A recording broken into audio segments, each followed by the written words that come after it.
पूर्व में हमने विभिन्न कोशिकांगों की बात करी है और बात करी है कोशिका कंकाल की, डिफरेंट एलिमेंट्स ऑफ साइटोस्केलेटन।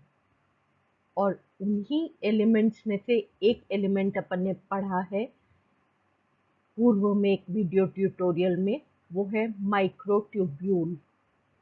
आज हम बात करने वाले हैं एक ऐसे कोशिकांग की, एक ऐसी ऑर्गेनील की which is made up of microtubules, and that cell organelle is centriole. Centrioles tube like structures होते हैं जो माइक्रोट्यूब्यूल्स द्वारा निर्मित होते हैं। माइक्रोट्यूब्यूल्स जो ट्यूबुलिन प्रोटीन्स के हैं, दे आर प्रोटीनेशियस, सिलेंड्रिकल, और इन माइक्रोट्यूब्यूल्स द्वारा निर्मित यह कोशिकांग centriole, it is one of the largest protein based structure that is present in a eukaryotic cell. इसका डायमीटर अप्रोक्सीमेटली 250 नैनोमीटर होता है और इसकी जो लंबाई है वो 150 से लेके 500 नैनोमीटर तक की हो सकती है। स्पेसिफिकली ये एनिमल सेल्स में पाया जाता है, क्योंकि जब हम जंतु कोशिका और पादप कोशिका में विभिन्नताओं की बात करते हैं तो हम कहते हैं centrioles they are present in the animal cells while they are absent in the plant cells. पर यहाँ पे एक चीज स्पेसिफाई कर लेनी चाहिए कि centrioles they are absent in the higher plants, they are present in lower plants, but in higher plants they are outrightly absent. ये न्यूक्लियस के पास में जब अवस्थित होते हैं तो सेल डिवीजन का काम करते हैं, मतलब सेल डिवीजन में सहायक होते हैं, और ये सेल मूवमेंट में भी कंट्रीब्यूट करते हैं in the form of basal bodies. उस समय ये सेल की पेरिफ्री पर, सेल मेम्ब्रेन पर अवस्थित होते हैं and they are involved in the formation of locomotory organs या मूवमेंट के जो ऑर्गन्स हैं, that is cilia and flagella.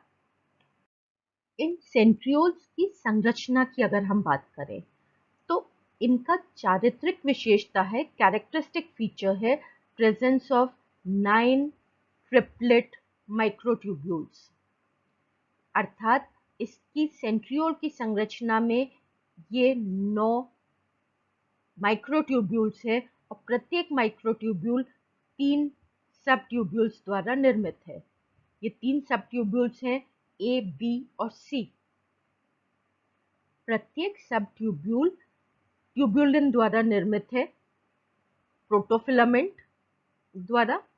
और जब हमने माइक्रोट्यूब्यूल की बात की थी उस समय उसकी संरचना, उसका स्ट्रक्चर की बात करते समय हमने देखा था कि जो माइक्रोट्यूब्यूल्स हैं वो ट्यूबुलिन प्रोटीन के बने होते हैं और उसकी इकाई संरचना एक डायमर होती है, that is the alpha and beta tubulin, they together form a dimer जिसकी रिपीटेड जो स्ट्रक्चर है that is repetition of these alpha and beta tubulin dimers, उनके द्वारा प्रोटोफिलामेंट का निर्माण होता है।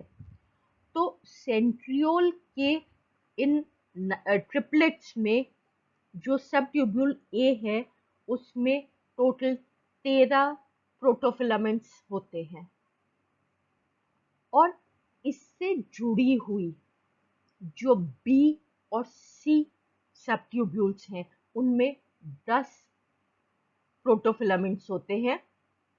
बी ए की इन 3 को शेयर कर लेता है एंड सिमिलरली ये जो सी सब ट्यूब्यूल है it shares these 3 protofilaments of B sub tubule.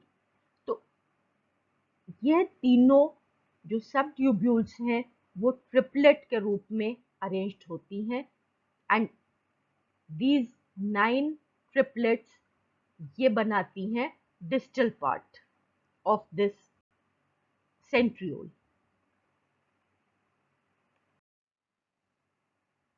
हमारी ये जो 3 सब ट्यूब्यूल्स हैं, इनका जो ये ट्रिपलेट है ये आपस में भी जुड़े होते हैं।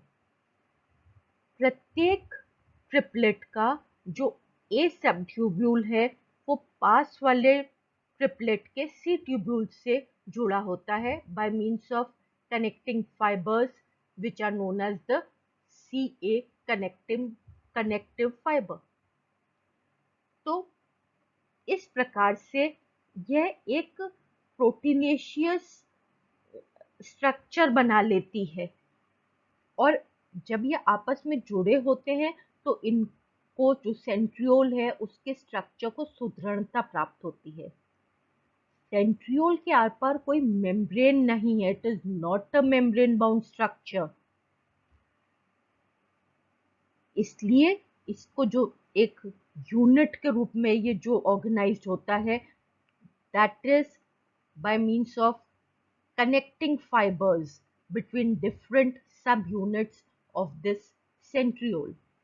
तो जो A सब यूनिट है उसको पास वाले ट्रिपलेट के C सब यूनिट से जोड़ा जा रहा है और ये वाले जो स्ट्रक्चर है this is known as the central core. तो पहला सब स्ट्रक्चर हुआ सेंट्रियोल का डिस्टल पार्ट और इस डिस्टल पार्ट को आपस में जोड़ के रखने का काम कर रहा है सेंट्रल कोर। और तीसरा जो इसकी संरचना का भाग है वो है कार्टव्हील संरचना। कार्टव्हील मतलब एक पहिए जैसी संरचना। इसमें बीच में सेंटर में एक सेंट्रल रॉड होती है जिसको हब कहते हैं और इस हब में से क्योंकि it has got a 9-fold symmetry तो इसमें से 9 स्पोक्स निकलते हैं, ताड़ियां जिसको अपन कहते हैं पहिए की। तो ये 9 spokes they join with these 9 triplets और इस प्रकार से यह एक कार्टव्हील संरचना का निर्माण करता है। इन स्पोक्स को हमारे इन ट्रिपलेट से ट्यूब्यूल से जोड़ने का काम प्रोटोफिलामेंट्स जो हैं उनसे जोड़ने का काम जो ये विशिष्ट संरचना कर रही है इसको कहते हैं पिन हेड। तो प्रत्येक जो स्पोक है, ताड़ी है, ये सेंट्रल हब को इस पिन हेड से जोड़ता है और इस पिन हेड में ये जो एक हुक जैसी संरचना है यह है हमारे ट्रिपलेट के ए सब ट्यूब्यूल से जुड़ी होती है। इसके अतिरिक्त इसमें और भी लिंकर होते हैं जो इसको हमारे जो सीए कनेक्टिव है उससे भी जुड़े रहते हैं। अर्थात पिनहेड का एक हुक इस ट्रिपलेट पे जुड़ रहा है और ये लिंकर्स आपस में जुड़ रहे हैं जो एक दूसरे को भी पिनहेड को जोड़ रहे हैं और साथ में ये जो हमारा कनेक्टिव है सीए कनेक्टिव है इसको भी जोड़ रहे हैं। तो इस प्रकार से जो ये पिन हेड है ऐसा माना जाता है कि यह निर्दिष्ट करता है कि कितने सब ट्यूब्यूल्स बनेंगे। इसके अतिरिक्त यह भी निर्दिष्ट करता है कि वास्तव में 9-fold symmetry ही बने which is the characteristic feature of this cell organelle that is centriole और एक सुदृढ़ता प्रदान करते हैं हमारे इस कोशिकांग को। तो इस प्रकार से हमने देखा कि जो हमारा सेंट्रियोल है उसकी संरचना में 3 भाग हैं, डिस्टल पार्ट, इसके बाद इसका जो सेंट्रल कोर है जो इन डिस्टल पार्ट्स को जोड़ रहा है और ये जो कार्टव्हील स्ट्रक्चर है। इससे पहले कि हम सेंट्रियोल की आगे बात करें, थोड़ा सा रिवाइज कर ले कि हम सेंट्रोसोम की बात करते हैं जब हम सेंट्रियोल का रोल बताते हैं ड्यूरिंग सेल डिवीजन। तो वास्तव में सेंट्रोसोम और सेंट्रियोल, ये दोनों संरचनाओं में what is the relation between these two structures that are present. Centrosome जो कोशिका विभाजन के समय दोनों ध्रुवों पर उपस्थित होता है और it is responsible for the formation of the mitotic or the meiotic spindle। तो यह सेंट्रोसोम सेंट्रियोल्स द्वारा निर्मित है। इसका main component is the centriole, पर इस सेंट्रियोल के अतिरिक्त इसमें विभिन्न माइक्रोट्यूब्यूल्स भी हैं जो इन स्पिंडल फाइबर्स का निर्माण कर रहे हैं, और इसमें एक प्रोटीनेशियस मैट्रिक्स है। इसका कोई निश्चित आकार नहीं है सेंट्रोसोम का। It is an amorphous structure that is made up of the centriole। दो सेंट्रियोल हैं एक दूसरे के राइट एंगल पे 90 डिग्री का कोण बनाते हुए एक दूसरे से, और इनसे बाहर की तरफ एक्सटेंड हो रहे हैं डिफरेंट माइक्रोट्यूब्यूल्स। तो इस प्रकार से जो हम सेंट्रोसोम बोलते हैं, दे आर द सेंट्रियोल्स। जिस ऑर्गेनेल की हम बात कर रहे हैं, it is a component of centrosomes present in the dividing cell. ये जो सेंट्रियोल्स हैं, यह भी ऑटोनॉमसली रेप्लिकेट करते हैं, अर्थात ये अपने आप बनते हैं किसी कोशिका में, और इनको बनने का जो बेसिक सामग्री है that is the tubulin protein. तो वो ट्यूबुलिन प्रोटीन्स का निर्माण होता है, और ट्यूबुलेंट्स मिल करके प्रोसेंट्रियोल्स बनाते हैं। They form the fibrous granules जो अपने ये बना रहे हैं प्रोसेंट्रियोल्स, और each grows out a single microtubule. और इस एक माइक्रोट्यूब्यूल, जो ए माइक्रोट्यूब्यूल है, इससे बाकी के ट्रिपलेट्स बनते हैं, यानी A B C, Jin 3 microtubules की हमने बात की। And gradually they organise, they mature, resulting in the formation of your centriole. ये सेंट्रियोल एक बार बन जाता है तो बाकी सेंट्रियोल इससे राइट एंगल पे 90 डिग्री के कोण पर नए सेंट्रियोल्स बनते जाते हैं। तो इस प्रकार से यह सेंट्रियोल्स का जो निर्माण होता है किसी कोशिका में, वो it starts with the proteins, that is the tubulins, results in the formation of this organized structure centriole, और यह सेंट्रियोल कोशिका विभाजन के समय सेंट्रोसोम का पार्ट बन जाता है, और अन्यथा ये सेल मेम्ब्रेन के पास जाकर के बेसल बॉडी का निर्माण करता है, जिससे सीलिया या फ्लैजिला उत्पन्न होते हैं।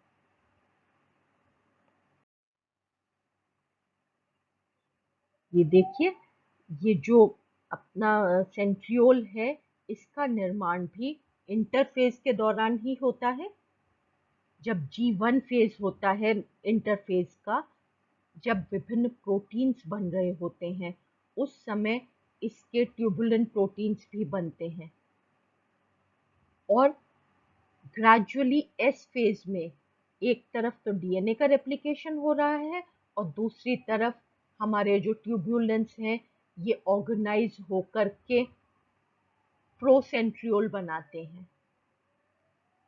यह प्रोसेंट्रियोल G2 फेज में मैच्योर होता है, और उस समय इट फॉर्म्स दिस सेंट्रोसोम, अर्थात 90 डिग्री पे प्री एग्जिस्टिंग मदर सेंट्रियोल्स के साथ जोड़ करके, और यह सेंट्रोसोम का निर्माण करते हैं, जिसका कार्य माइटोसिस या meiosis during the M phase देखा जाता है। दैट इज उस समय ये स्पिंडल फॉर्मेशन करता है। तो this is about the different stages of maturation and formation of this centriole,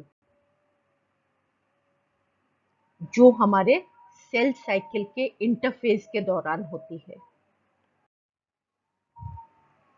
तो इतनी देर से हम बात कर रहे हैं कि सेंट्रियोल्स का दो मुख्य भूमिकाएं होती हैं। There are two major roles of centrioles. First is in the cell division phase, जब प्री एग्जिस्टिंग जो एक मदर सेंट्रियोल है उससे नया बना सेंट्रियोल आके जुड़ जाता है टुवर्ड्स इट्स प्रॉक्सिमल एंड। यहाँ पे एक बात और कर ले कि ये सेंट्रियोल माइक्रोट्यूब्यूल्स के बने हुए हैं, और जो माइक्रोट्यूब्यूल्स हैं दे हैव गॉट पोलैरिटी, उनका माइनस एंड और प्लस एंड होता है। तो जो मदर सेंट्रियोल है और जो नया हमारा सेंट्रियोल बना, इसका प्रॉक्सिमल एंड अर्थात minus and, they come and lie near each other, और जो पार्ट इनका पास में है अर्थात दोनों का माइनस एंड, उसमें इंटरकनेक्टिंग फाइबर्स बन जाती हैं। इस इंटरकनेक्टिंग फाइबर्स बनने की प्रक्रिया को हम कहते हैं एंगेजमेंट। तो this pair of centrioles, it connects to each other by means of these interconnecting fibers, and it forms this pair of centrioles. This is known as a diplosome. और जैसे ही सेल डिवीजन होना होता है उस समय हम कहते हैं कि वो दो पोलर बॉडीज के रूप में विभक्त हो जाता है। तो बन जाता है during interphase and during centrosome, during your spindle formation ये जो सेंट्रोसोम का रूप ले लेते हैं और दोनों पोल्स पे चले जाते हैं। दूसरा इसका फंक्शन है in the formation of locomotory organs like cilia and flagella. ये जो हमारा सेंट्रियोल है यह सेल मेम्ब्रेन के पास जाकर के बेसल बॉडी का निर्माण करता है। यहाँ पर ये वाला जो स्ट्रक्चर है that is the structure of your cilia, जिसमें ये सेंट्रल एक्सेस पार्ट भी है, यहाँ पर भी माइक्रोट्यूब्यूल है, और ये पार्ट है हमारा ट्रिपलेट सेंट्रियोल का, 9 फोल्ड सिमेट्री। तो इसमें basal body it is made up of this centriole, और उसके बाद ट्रांजिशन जोन है जहाँ पर परिवर्तन होता है in the organization of these various microtubules, and this leads to the formation of your cilia and flagella, जो locomotory organs हैं। इनका movement it is regulated by the basal body, that means जो हमारा ये centriole है which is present at the base of cilia and flagella in the form of basal body, वो निर्धारित करता है इन लोकोमोटरी ऑर्गन्स के मूवमेंट्स को। So this was all about this organelle which is made up of one of the elements of the cytoskeleton, that is microtubule। और इसकी संरचना के साथ में हमने बात करी इसके दो प्रमुख कार्यों की, एक कोशिका विभाजन के समय और दूसरी फॉर द सेल मूवमेंट।